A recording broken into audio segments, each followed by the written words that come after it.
Hey guys, কেমন আছো তোমরা সবাই? আশা করি অনেক ভালো আছো। আমার একটি নতুন ভিডিওতে তোমাদেরকে অনেক স্বাগত।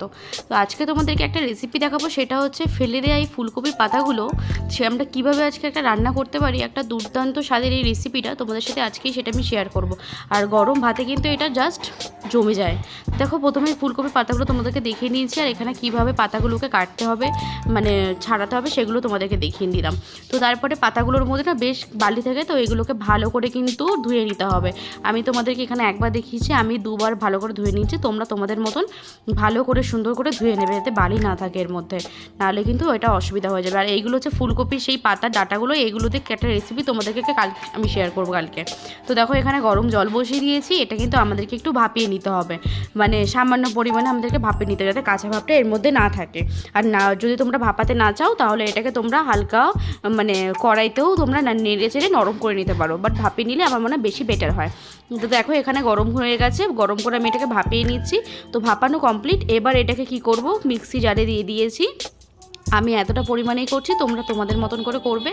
এবার এর সাথে আমি অ্যাড করব কিছু কাঁচা লঙ্কা আর হচ্ছে কিছু রসুনের কোয়া। তো রসুনের কোয়াটাও একটু বেশি দিতে হবে, আর কাঁচা লঙ্কার ঝালটা তোমরা যে যার মতন করে, যে যেমনভাবে ঝাল খাও সে সেরকমভাবে দিয়ে দেবে।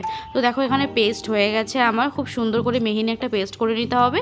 তারপরে এখানে কড়াইতে দিয়ে দিয়েছি সর্ষের তেল, একটু বেশি পরিমাণে দিয়েছি সাথে হচ্ছে ফোড়নের জন্য কালো জিরে, আর দিয়েছি একটা শুকনো লঙ্কা। তার সাথে দিয়ে দিয়েছি এখানে, এবার যখন শুকনো লঙ্কার মানে ফোড়নটা যখন ভাজা হয়ে গেছে, এবার দিয়ে দেবো এর মধ্যে বেটে রাখা পেস্টটা এর মধ্যে দিয়ে দেওয়ার পরে ভালো করে কিন্তু নাড়াতে হবে। এবার মিক্সিতে যেহেতু লেগে রয়েছে, সবটা তো কাচানো যায় না, তো সেখানে মিক্সি ধুয়ে জলটা আমি সামান্যর মধ্যে দিয়ে দিয়েছি। এটা কিন্তু কন্টিনিউয়াসলি ভালো করে নাড়াতে হবে, ভালো করে। এই যে সবুজ কালারটা না, এটা পরে কিন্তু অন্যরকম কালার হয়ে যাবে, সেটা দেখতে থাকো। সাথে দিয়েছি সামান্য নুন, সামান্য হলুদ, আর সামান্য পরিমাণে চিনি। তোমরা যারা মিষ্টি পছন্দ করো সেইভাবে দেবে, আর যারা পছন্দ করো না সেটা তারা স্কিপও করতে পারো, বা চাইলে হালকা দিতেও পারো।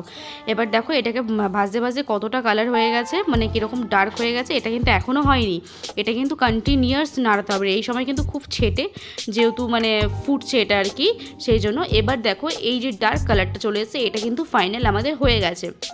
তো এটা করতে খুব বেশি হলে 5 মিনিট হয়তো সময় লাগবে। ইনস্ট্যান্ট কিন্তু এই রেসিপিটা হয়ে যায়। গরম ভাতে কিন্তু এক থালা ভাত খাওয়া হয়ে যাবে, গরম গরম ভাত দিয়ে কিন্তু এটা খুব ভালো লাগে। তো দেখো, এটা আমার রেডি হয়ে গেছে। ভিডিওটা কেমন লাগলো অবশ্যই আমাকে কমেন্ট করে জানাতে ভুলো না কিন্তু। আর ভালো লাগলে লাইক করতে ভুলো না, আর চ্যানেলটা কিন্তু সাবস্ক্রাইব করে দিও। তো আসছি আবার নতুন একটা ভিডিও নিয়ে, কালকে দেখা হচ্ছে সবার সাথে। টাটা।